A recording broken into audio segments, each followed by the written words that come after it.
नमस्कार, अजय चतुर्वेदी। आज हम लोग एकत्र हो रहे हैं चर्चा करने के लिए। जैसा कि आप सभी को ज्ञात है कि 2 दिन पहले ही आपको इसी चैनल के माध्यम से मैंने सूचित किया था कि हमारे हिंदी जगत और खास तौर पर भोजपुरी साहित्य से जुड़े एक महान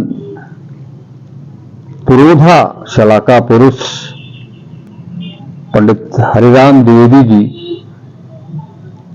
हम लोग के बीच नहीं रहे। हरि भैया का हिंदी और भोजपुरी साहित्य में अमूल्य योगदान है। वो समाज को भली भांति समझते रहे और समाज को कभी गुदगुदाते रहे तो कभी उनके अंदर एक ज्वाला भी पैदा करते रहे। हम सब उन दिनों की भी चर्चा करते हैं जब उन्होंने 1962 की भारत चीन युद्ध के दौरान सीमा पर लड़ रहे भारतीय जवान और समूचे देश में के नागरिकों के बीच में एक जुनून पैदा किया, एक जोश पैदा किया अपने गीतों के माध्यम से। तो ऐसे महापुरुष का जाना निश्चित तौर पर एक अपूरणीय क्षति तो है ही। लिहाजा आज हम गुरु जी के व्यक्तित्व और कृतित्व पर चर्चा करने के लिए आमंत्रित कर रहे हैं काशी हिंदू विश्वविद्यालय हिंदी विभाग के अध्यक्ष। सबसे बड़ी चीज की काशी हिंदू विश्वविद्यालय में भोजपुरी संस्थान को स्थापित करने वाले और 2009 से 17 तक उस संस्थान को बुलंदियों तक पहुंचाने वाले प्रोफेसर सवानंद शाही जी को, जिन्होंने बिलासपुर विश्वविद्यालय के कुलपति होने का भी गौरव अर्जित किया और अभी कुछ दिन पहले ही पुनः काशी हिंदू विश्वविद्यालय हिंदी विभाग के अध्यक्ष पद से उन्होंने अवकाश ग्रहण किया है। तो हम सब के लिए हरि भैया के व्यक्तित्व और कृतित्व प्रकाश डालने के लिए प्रोफेसर शाही से बेहतर और कोई नहीं मिल सकता है। तो हम चर्चा करेंगे पंडित जी के बारे में, हरि भैया के बारे में, और चर्चा में बहुत सारी चीजें आएंगी। तो हम ज्यादा वक्त न लेते हुए सीधे लिए चलते हैं प्रोफेसर साहब के पास। आप उनसे मुखातिब हों। सर का मैं स्वागत करता हूं, अभिनंदन करता हूं। जी बहुत धन्यवाद। डॉक्टर साहब, हम सब के लिए एक दुखद क्षण रहा 2 दिन पहले ही, जब हिंदी और भोजपुरी साहित्य के मर्मज्ञ पुरोधा और खास तौर पर भोजपुरी को लेकर के जिन्होंने अपनी गीतों के माध्यम से हम सभी को हंसाया भी, रुलाया भी, झकझोरा भी, प्रकृति का भी बखूबी चित्रण किया, समाज को भी दिखाया, जिनकी आत्मा में मां गंगा भी बहती थी, ऐसे व्यक्तित्व पर आप क्या सोचते हैं? आप उनके काफी नजदीक भी रहे। हम सभी दर्शकों के समक्ष पंडित जी के बारे में कुछ आपकी जो श्रद्धांजलि हो, स्वरूप ही सही, कुछ व्यक्त करें। धन्यवाद चतुर्वेदी जी। पंडित हरिराम द्विवेदी का जाना हिंदी के लिए और भोजपुरी के लिए, भोजपुरी साहित्य के लिए एक अभाव पैदा करता है। और बनारस की जो एक साहित्यिक दुनिया थी, उस दुनिया का एक कोना उनके जाने से खाली हो गया है। और मैं समझता हूं कि हरिराम द्विवेदी के जाने से जो जगह खाली हुई है, वो खालीपन बहुत दिन तक बनारस महसूस करेगा। जहां तक मेरा सवाल है, मैं इस मामले में अपने को सौभाग्यशाली मानता हूं कि मुझे उनका स्नेह मिलता रहा है। और 6-7 महीना पहले वो अस्वस्थ हुए हैं गंभीर रूप से। उसके पहले तक इतनी उम्र थी, इतने बड़े थे और छोटे भाई जैसा मानते थे मुझको, और घर आ जाते थे। और उनके व्यक्तित्व की 2 बातें मैं समझता हूं कि हमको जरूर याद रखनी चाहिए। हर कवि, और हरिराम द्विवेदी जैसा कवि एक तरह से लोक शिक्षक भी होता है। उसके व्यक्तित्व में कुछ ऐसी खूबियां होती हैं जिससे हम जाने अनजाने सीखते रहते हैं। तो एक जो बात जो मैंने कहा कि वो मेरे घर आ जाते थे, मुझसे बहुत बड़े थे, बहुत साहित्यिक उपलब्धियां उनकी हैं, उनकी साहित्यिक उपलब्धियां हैं, उनको बहुत सारे पुरस्कार मिले हुए हैं और काशी की एक विभूति थे। बिल्कुल। लेकिन जरा भी संग और उम्र इतनी, लेकिन जब उनका मन करता था कि तो से मिले के मन करता हो, ए हो तो से मिले के मन करता हो, और आ जाते थे।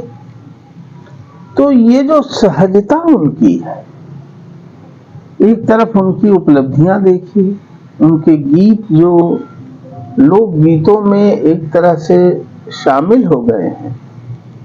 और एक अद्भुत था हरिराम द्विवेदी का कि कितनी लोकगीत, कितना उनकी कविताओं में उपस्थित है, और उनकी कविताएं किस हद तक लोकगीतों में शामिल हो गई हैं, ये अलग से एक विचार का विषय हो सकता है। तो ऐसा व्यक्ति और एकदम से अहंकार शून्य, अहमन्यता शून्य। यहाँ लोग ऐसे हैं जो एक लेख छप जाएगा, 2 कविताएं छप जाएंगी, तो उनका अहंकार देखते बनता है। जी। लेकिन पंडित जी बेहद निरभिमानी, सहज व्यक्तित्व के धनी व्यक्ति, निहायत सहज और सरल। तो ये जो सहजता है, यानी कि हम लोग बचपन में प्रार्थना करते थे कि विद्या ददाति विनयम। जी। तो एक ऐसी विनयशीलता उनके अंदर थी, सहजता उनके अंदर थी, जो बहुत आकृष्ट करती थी, और उनके साथ एक हार्दिक संबंध बनता। जी जी। तो एक तो उनसे हम सहजता सीख सकते हैं, सीखनी चाहिए, बिल्कुल बिल्कुल, मनुष्यता के हित में है।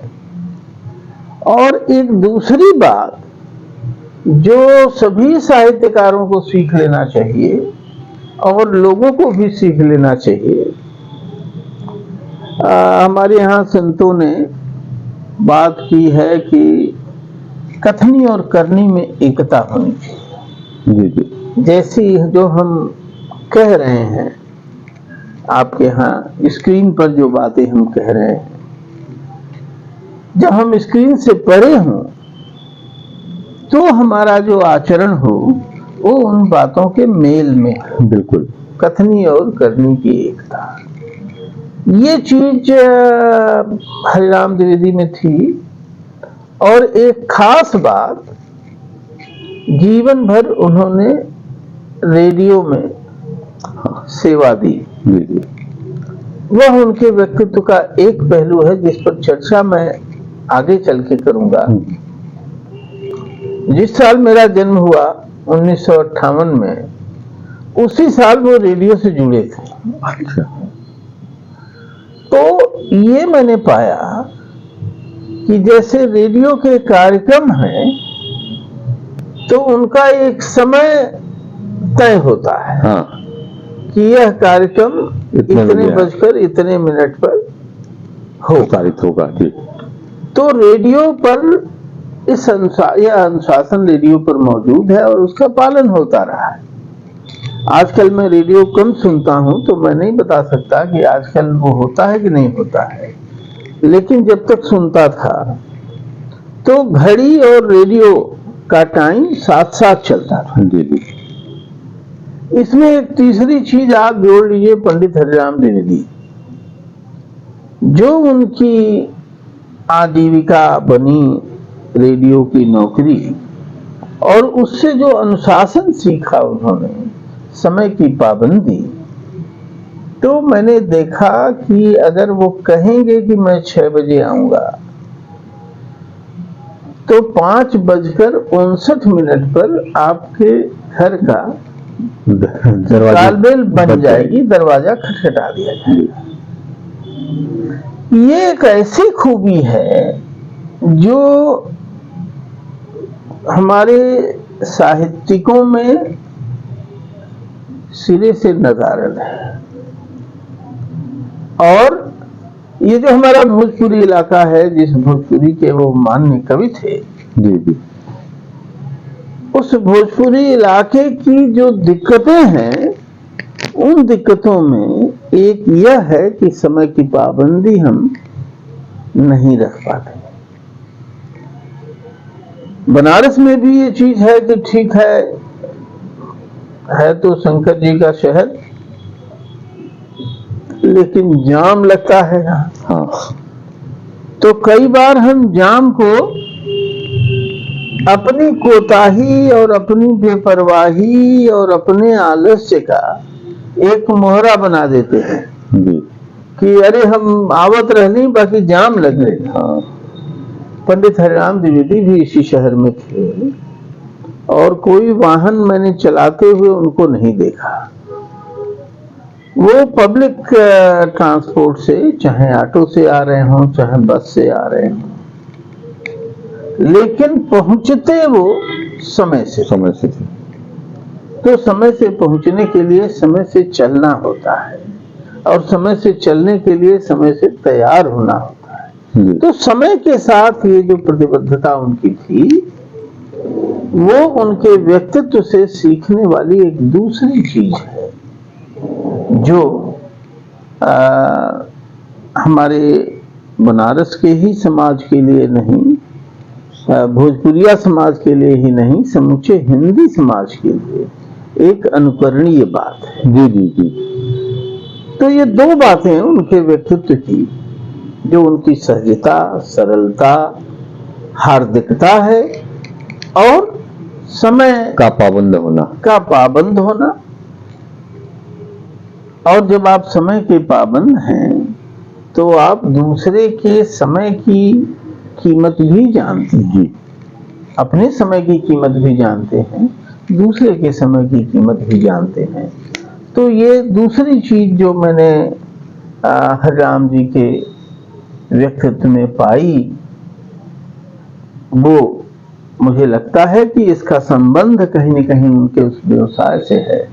हम लोग जीवन भर हिंदी का शिक्षण करते रहे, इसमें बड़ी बड़ी कवियों को पढ़ाया, कबीर को पढ़ाया, सूरदास को पढ़ाया, गोरखनाथ को पढ़ाया, पढ़ते पढ़ाते रहे। लेकिन आप देखें कि हमारे अपने जीवन पर इन कवियों का, इन भक्तों का, इन संतों का क्या असर पड़ा, हमारे व्यवसाय ने हमारे जीवन की चर्या को किस हद तक प्रभावित किया, तो कई बार निराशा हाथ लगी। पंडित हरिराम द्विवेदी इस मामले में हमारे उदाहरण हैं कि अपना पेशा जो चुना उसको ईमानदारी से किया और उसके अनुशासन को अपने जीवन पर भी उन्होंने लागू किया। मैं ये हाँ जी, हम ये कह रहे थे कि एक तो रेडियो की नौकरी और उसके साथ साथ जौन वहाँ का साहित्य सृजन भइल, उनमें बनारस साथ साथ चूंकि वहाँ का मिर्जापुर में जन्म भइल, तो दोनों के सामंजस्य भी दिखाई देवला। हाँ बिल्कुल, साहित्य जौन बा, साहित्य सृजन और जीवन और सेवा, यही तो खूबी होती है कि आप इन तीनों के भीतर एक तनाव होता है। जी, जीवन के अपने दबाव हैं, सेवा के अपने दबाव हैं, साहित्य सृजन के अपने दबाव हैं, सबकी दिशाएं अलग अलग हैं। लेकिन कुछ ऐसे सिद्ध लोग होते हैं जो तीनों तरह के दबावों को के भीतर एक संगति स्थापित कर ली। तो वो संगति पंडित हरिराम द्विवेदी ने स्थापित की थी। और जो मैं कह रहा था कि उनका जो एक रेडियो की सेवा में रहते हुए भोजपुरी जैसी भाषा के लिए एक कार्यक्रम जो कृषि दर्शन में वो आते थे और जिस नाते वो हरि भैया के नाम से पूरे पूर्वी उत्तर प्रदेश और आधे बिहार में प्रसिद्ध हुए, वह कार्यक्रम अपने आप में इस भोजपुरी को अभी तक संवैधानिक मान्यता नहीं मिली है। और वो न मिलने के पीछे बहुत सारे कारण हैं, उसकी चर्चा अभी नहीं करेंगे। लेकिन हमारी लोक भाषाओं के साथ, जनपदीय भाषाओं के साथ एक विडंबना ये हुई कि जो अंग्रेज लोग थे उन्होंने ऐसी भावना पैदा कर दी कि भोजपुरी बोलने वाले लोग या लोक भाषाओं का व्यवहार करने वाले लोग कुछ देहाती हैं, कुछ गंवार हैं, कुछ गड़बड़ हैं। जिस धड़ल्ले से और प्रवाह से हरिराम द्विवेदी ने, और आप सोचिए कि 1958 आजादी के 10-11 साल बाद ही जब हम नए भारत का एक सपना देख रहे थे, भारत बन रहा था, तो कृषि हमारे देश की रीढ़ तब भी थी, आज भी है। हमारा तमाम सारे चमक दमक में हम अटक गए हों और भटक गए हों सो अलग बात है, लेकिन कृषि हमारे देश की रीढ़ है। तो वो कृषि वाले कार्यक्रम जिस तरह से रेडियो पर आते थे, तो एक तो रेडियो के साथ एक सामान्य लोग कनेक्ट होते थे, वह कनेक्टिविटी ही है, वह जुड़ना भी है, जिसकी वजह से हरि भैया के इतने लोग, तो उसके पीछे उनकी जो एक अभिव्यक्ति की क्षमता थी भोजपुरी में। और मैंने उनको संकट मोचन संगीत महोत्सव में संचालन करते हुए देखा है। संगीत की और शास्त्रीय संगीत की, बनारस घराने के संगीत की जैसी उनको सलाहियत उनके पास थी, जैसी जानकारी, जितने मनमज्ञ थे, और जिस तरह से वो श्रोता गण को अपने संचालन में बांधे रहते थे और बड़े बड़े कलाकारों को प्रस्तुत कर रहे होते थे, तो वो अपने आप में एक उनके व्यक्तित्व का एक और पहलू है। और देखिए, अभी हाल ही में जो शताब्दी वर्ष मनाया गया संकट मोचन संगीत समारोह का, जी, उसका भी उन्होंने संचालन किया। बल्कि हमारी जब उस समारोह के दौरान आपसे मुलाकात हुई थी तो उन्होंने बताया था कि बचवा अभी तबीयत बहुत ठीक ना रहा, हाँ, लेकिन अब मोहन जी के आज्ञा भई तो पहुंच गए नहीं। लेकिन इस बार कुछ लंबा भी चला, 7 दिन का कार्यक्रम चला, और उस दौरान नृत्य प्रति जो आपने समय की पाबंदी बताई और जो बनारस घराने, संगीत घराने पर उनकी जो पकड़ थी वो मजबूती के साथ उन्होंने रखा, और निसंदेह उनका संचालन अद्भुत रहा। तो वो तो अद्भुत था ही जी। तो यही है ना कि आप एक जीवन अगर समग्रता में जी रहे हैं, जीवन के नौकरी जीवन का एक हिस्सा है, साहित्य भी जीवन का एक हिस्सा है, संगीत एक हिस्सा है जीवन का, लेकिन एक समग्र जीवन आप जब जी रहे होते हैं और जीवन के जितने कोने अतरे हैं सब पर आपकी पकड़ रहती है, सब पर आपका प्रवेश रहता है, तब आप हरि भैया बनते हैं। ये आसान नहीं है हरि भैया बन जाना। कितने लोग, मैं बताऊं कि परसों जिस दिन उनका जी वो उनसे विदा हुए, सवेरे से मेरे मन में हो रहा था कि बहुत दिन हुआ मैं उनको देखने नहीं गया, तो आज हर हाल में मैं जाऊंगा देखने। तो कुछ कुछ घर में काम आम चल रहा था, तो ये हुआ कि सब करके 12 बजे निकलेंगे, और किसी वजह से वो 12 बजे वाला तय भी जो तय किया था वो 12 के बजाय हम 1 बजे निकले, और उनके दरवाजे पर गाड़ी जब हमने खड़ी की और सीढ़ियां चढ़ के ऊपर गए तो पहली रुलाई सुनाई पड़ी। तो मुझे इस बात का बहुत अफसोस भी हुआ कि अरे, और आज जब मैं याद कर रहा हूं तो अगर पंडित जी की तरह मैं समय का पाबंद होता और 12 बजे मैं निकल गया होता, उनसे तो कम से कम अंतिम दर्शन भी हो जाती, मुलाकात हो जाती, दर्शन मुलाकात हो जाती। अंतिम दर्शन तो मान लीजिए जिसको कहते हैं वो तो हुआ जी। उनका शरीर था, हंस तो उड़ गया था। तो और वो जब तक मुझे, मेरे ऊपर और मेरे जैसे बहुतों पर उनका स्नेह था। वो मेरे गांव गए हैं और गांव पर एक कार्यक्रम में, कवि सम्मेलन में गए, कई यात्राएं छोटी बड़ी हम लोगों ने साथ की हैं।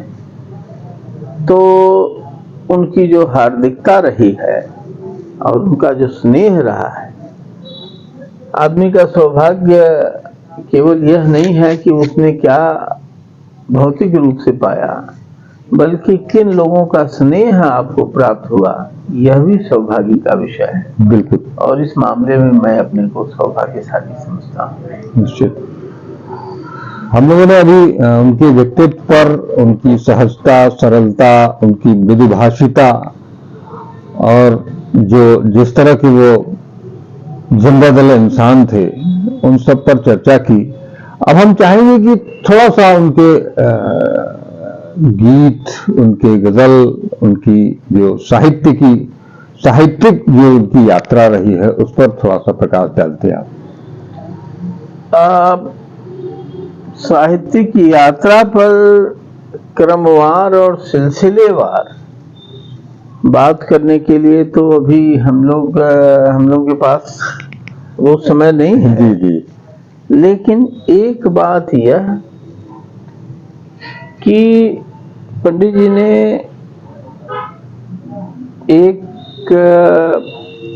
किताब उनकी है लोक गीतिका।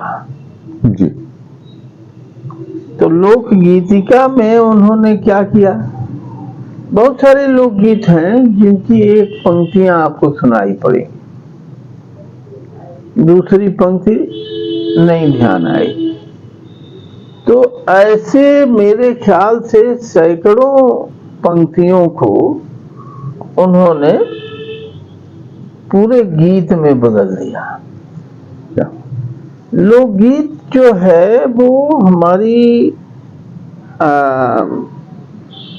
एक बहुत ही मूल्यवान सामाजिक संपदा है। हाँ बिल्कुल। और जो पंक्तियां पता नहीं कब से बिना किसी प्रयास के यात्रा करती आ रही हैं, उन पंक्तियों को जान लेना, उन पंक्तियों को के साथ अपने को जोड़ करके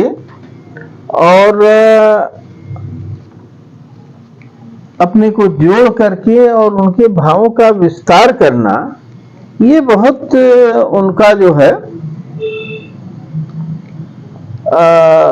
बहुत ही मूल्यवान काम मैं उसको मानता हूँ। और ये तब तक संभव नहीं है जब तक कि लोक की उस संवेदना से आपका रागात्मक लगाव न हो, आपकी तन्मयता न हो। उसमें जैसे है ना कि एक किसी पंक्ति की रचना किसने की होगी, कोई हमारा पुरखा होगा, तो हम ऐसा करके पंडित हरिराम द्विवेदी पुरखों के स्वर से स्वर मिलाते हैं और परंपरा इससे बनती है, आगे बढ़ती है। आप वो किताब देखेंगे तो अब एक लोकगीत है जिसका उन्होंने विस्तार किया कि पंछी आवा उड़ चली वही बनवा होना, जहवा पतरी रसरिया न टूटे होना, जहवा जिंदगी न जिंदगी से रूठे होना, जहवा लागी सनहिया न छूटे ना, जहवा जिंदगी न जिंदगी से रूठे ना, जहवा केहू न केहू के दुश्मनवा होना, जहवा अनिया से लोगवा न तरसे होना। अब एक पंक्ति उनको मिली, पंछी आवा उड़ चली वही बनवा होना। पंछी आओ उस वन में उड़ चले, जिस वन में, अब आप देखिए तो हमारे भक्ति साहित्य में एक वैकल्पिक ऐसी जगह है जिस जगह में कवि हमको ले जाना चाहता है। रैदास कहते हैं कि बेगमपुर में चलो, जहां किसी तरह का कोई गम नहीं है, दुख नहीं है, तकलीफ नहीं है। कबीर कहते हैं कि अमरपुर चलो, जहां कोई भेदभाव नहीं है, कोई ऊंच नीच नहीं है, कोई छोटा बड़ा नहीं है। सूरदास हमको मधुबन में ले जाते हैं, जिस मधुबन में सब बराबर है। तुलसीदास राम राज्य का सपना दिखा रहे हैं, जिसमें सब नर करें परस्पर प्रीति, अब बैर न कर काहू सन कोई किसी से बैर नहीं कर रहा है, सब आपस में प्रेम कर रहे हैं। यही तो हरिराम द्विवेदी भी उस लोक गीत की एक पंक्ति का विस्तार करते हुए, तो आप देखेंगे कि उस लोक गीतिका की किताब में ऐसा उन्होंने सैकड़ों गीतों के साथ किया है और बहुत सफलतापूर्वक किया है। उनके देशभक्ति के गीत जब चीन के साथ युद्ध चल रहा था, तो उस युद्ध के दौर में देशभक्ति के गीत उनके आए, जिसमें उन्होंने माँ से कहा कि अपने बेटे को दो, धनी लोगों से कहा कि अपनी संपदा दो। जी तो एक वो देशभक्ति वाला भाव भी है। और मैं वैसे देशभक्ति को बहुत स्थूल अर्थ में देखने की बजाय सूक्ष्म रूप में देखना चाहता हूँ। और ये जो भाषा के साथ उनका लगाव है, भोजपुरी भाषा के साथ लगाव, वह भी एक तरह की देशभक्ति है। बिल्कुल निश्चित। तो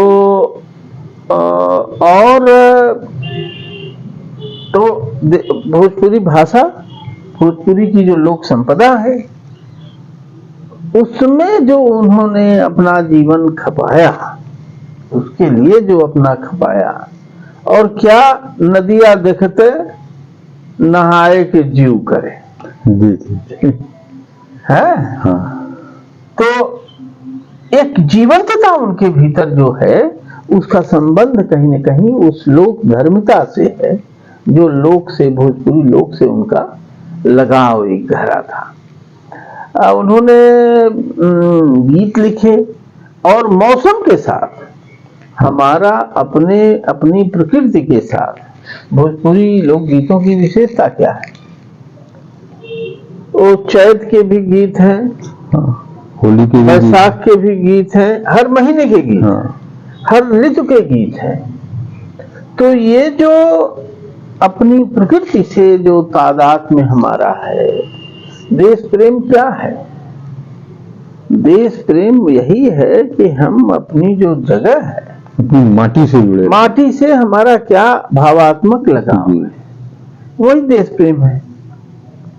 तो भाषा के रूप में, भोजपुरी भाषा के साथ इन्होंने जो तो बहुत सारे लोकगीतों का सृजन किया, लोकगीतों का अनुसृजन किया। जी जी। जो एक एक पंक्तियां थी उनको विस्तार दिया, और ऋतुओं के गीत उन्होंने बहुत सारी कजरी लिखी, बहुत सारे होली के गीत लिखे।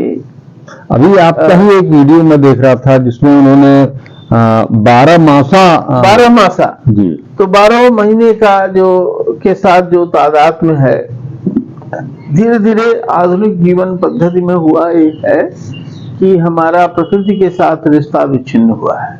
हाँ, आधुनिकता ने एक काम किया कि हमारा अपने परिवेश से हमको विच्छिन्न कर दिया।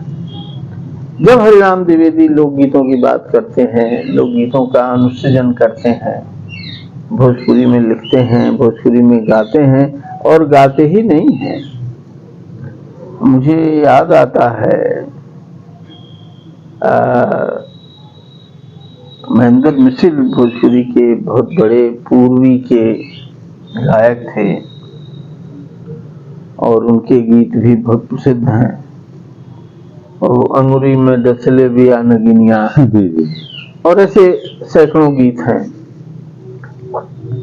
उस संगीत के शिक्षक भी थे और गायिकाओं को शिक्षित करते थे। आप देखिए कि बनारस में जो लोक गायिकाएं हैं, लोक गायक हैं, मुझे लगता है जिनसे भी मेरी मुलाकात हुई है, सब वो मानते हैं कि पंडित हरिराम द्विवेदी हमारे गुरु हैं। उन्होंने हमें शिक्षित किया है, चाहे वो सुचरिता गुप्ता हो, चाहे सरोज वर्मा हो, चाहे और भी बहुत सारे। तो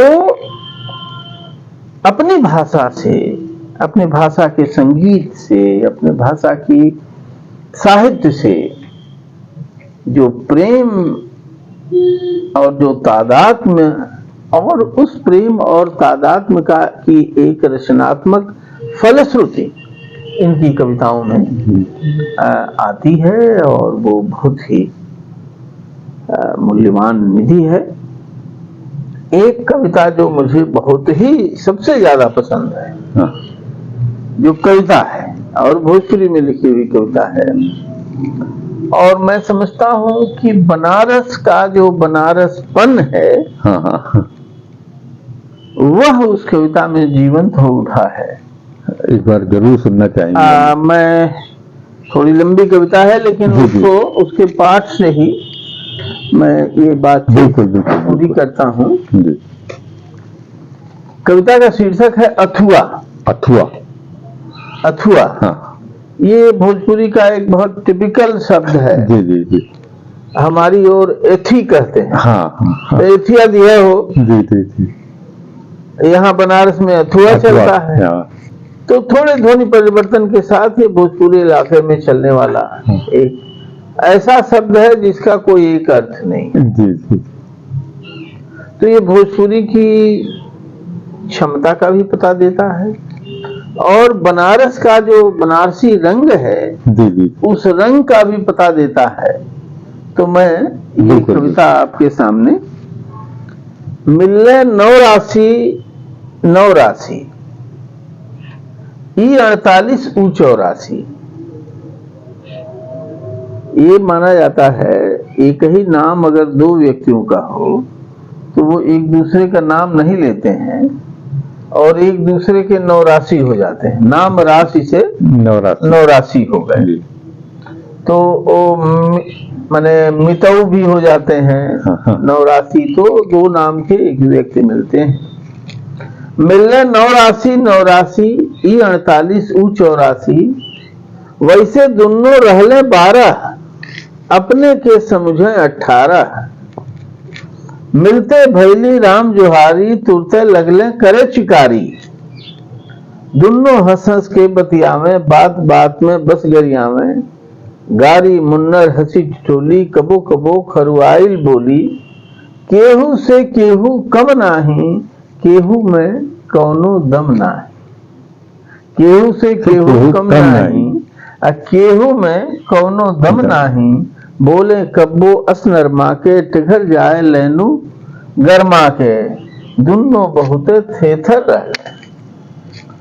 इनसे वो धीरे से कहले ए 9 राशि अथुआ देबा। अथुआ ना हो अथुआ लेबा। अथुआ सुनते अथुआ भइले देखते देखत अस अथुआइले। भाव चढ़ल फूलन नक बोजा हेरे लगले गोजी गोजा। उहो लगले बाह चढ़ावे अब इन्हन के से के बतियावे। लगे कि बस अब्बे हो जाई देखते देखते हाथा पाई। मुहा ठेठी बात बतंगड़ एक बलूला दूसरा लंगड़। ऐसन ढेर न रचिको पानी उमिर ओराइल पेरत घानी। ई मजाल तू अथुआ देबा। अथुआ हुआ अथुआ लेबा। बात बात में बढ़ल झमेला देखा के काका कई लेला। कहत हई हम ठीक न होई कुछु होई नीक न होई। रहल न तनिको होश ठिकाने आई धमकले तबे फलाने। कहे कि ई का फनले हुआ भाव हनेरे तनले हुआ। काहो अच्छा तू ही बतावा इनसे बेसी मत बतियावा। ई अपने के अथुआ जाने और सबके अथुआ माने। ई अपने के अथुआ जाने और सबके अथुआ माने। इनकर मुंह ई अथुआ ली है इनके देखा अथुआ दी हैं। आखिर ई अथुआ का होला उनसे कहले तू ही बोला। बा वाह रे बा फलाने पूछे ला अथुआ के माने। अथुआ काहो के ना जाने सबही अथुआ के पहचाने। हम नाही जानी बतलावा का होला अथुआ समझावा। अथुआ खाली अथुआ होला एकर मतलब अथुआ होला। अथुआ खाली अथुआ होला एकर मतलब अथुआ होला। कहे फलाने अच्छा ई हो यानी अथुआ चीज बड़ी हो। जीव जनावर मनई चौआ चाहे हो छानी के लौआ। बाभन कुकुर चाहे नौआ गेथिन हाथे के ढरकौआ। पगड़ी पनही चाहे गहना चाहे केहू देव अरहना। आलू गोभी भंटा कटहर छुटहर होवे चाहे बड़हर। दूध दही मट्ठा या लेनू निर्घिन हो कि होवे मैनू। कुर्सी मेज की चौकी खटिया चाहे हो खटिया के पटिया।